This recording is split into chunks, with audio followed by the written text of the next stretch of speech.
Thank you. My name is Devon Nolan, and I am one of the co-coordinators for Northside Fresh Coalition. And our group focused on access. And so one of the first things I want to point out is that in doing this work in North Minneapolis, we always have to make sure that we're honoring culture. Food is something that we know is a vein that will go across culture, period, but we need to, make sure that we're intentional about honoring that. So one of the other challenges for me, I have been challenged recently by my elders about the language that we use in the work that we do. Using the word disparities implies what? Despair. That there's a despair, right? And so, these are things, again, that didn't come out in our group, but 2 points that I want to make first before we get into the real stuff. And so we came out with 3 points about how to address access. A part of the work with Northside Fresh is, again, about access to fresh local foods. But we know and understand that it's hard to get people to show up if you don't have relationship. And so the importance of putting that time in to build relationships is what gets people in the room. A lot of people showed up here in part because they had relationship with whomever might have invited them. That's something that's cultural. We need to make sure that we have our boots on the ground and we're meeting people where they are. We need to make sure that we're using community-friendly language. Those of us who work in food justice know what food justice means. The people who we're trying to reach don't know what that means. So being mindful of those types of things. And then also, when we talk about education and reskilling, education and reskilling are oftentimes used interchangeably, but they're not the same thing.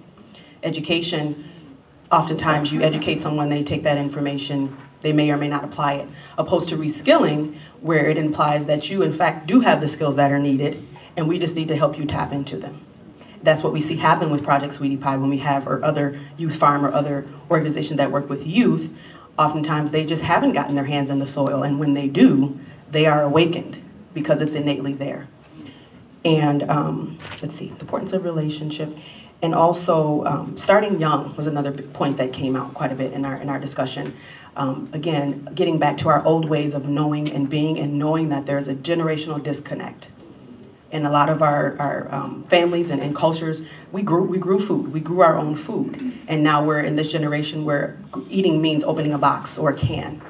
And there are some real concrete ways that we can help people to understand. If you can't see your food through the box, you probably shouldn't be eating it. And if you don't have to wash it to eat it, you probably shouldn't be eating it.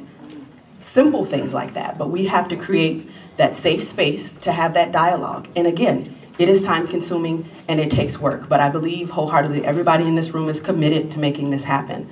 We just have to begin not only to collaborate, but to begin to work cohesively, which means that even when that project or that whatever it might be that you're working on is over, you continue to work together. You continue to hold one another accountable. That's what cohesion implies.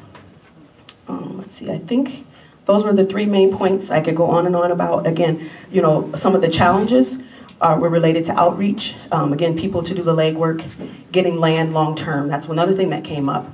There are over 1,800 lots, as Sam pointed out, that are sitting dormant. A lot, possibly a result of the tornado that came through here. But what would it look like if we began to grow food on that land? We had some shining examples in the slideshow of how to work with contaminated land. So it removes all of the excuses. And there are people in the room who can help to navigate that system. Thank you. Thank you.